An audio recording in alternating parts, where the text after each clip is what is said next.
very big question. From the perspective of presumably you starting off with it in the form of prose and then having to adapt it to different form of medium, what were the greatest challenges? What did you learn did work in a graphic novel that didn't work in the book, or what didn't work in the two?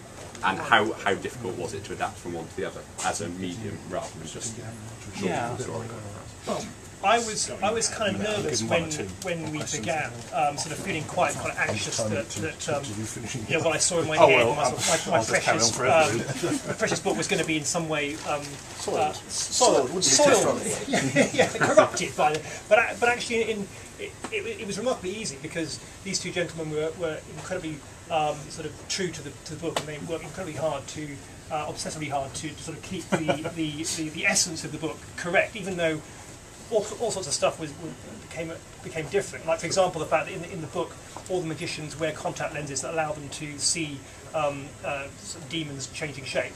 That wouldn't work in the graphic novel format, so basically all the magicians wear glasses. So that once we kind of got our head around that, it's like, oh yeah, okay, that's absolutely fine.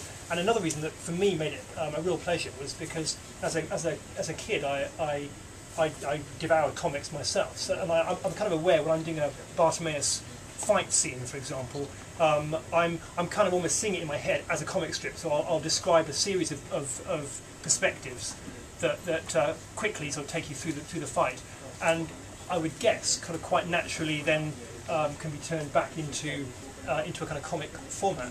It's a very visual book, which is probably why Alessandra suggested it in the first place. And there are actual fights in it, which is quite unusual. In lots of books which are adventure things, you don't actually get fisticuffs. But I mean, there are proper fights in this between people, which you know does obviously lend itself to an adventure comic and stuff. I think the key thing in kind of like adapting it is that all stories are about moments, are about key moments, and the key thing is to go through the book and stay true to it and pick out what are the key moments. You can cut some stuff which is less important as long as everybody's key moment is in there and the moments where the characters turn, because this is really the story of two characters, isn't it? Nathaniel and Bartimaeus in the first one, and you know, you need all of their key moments in there.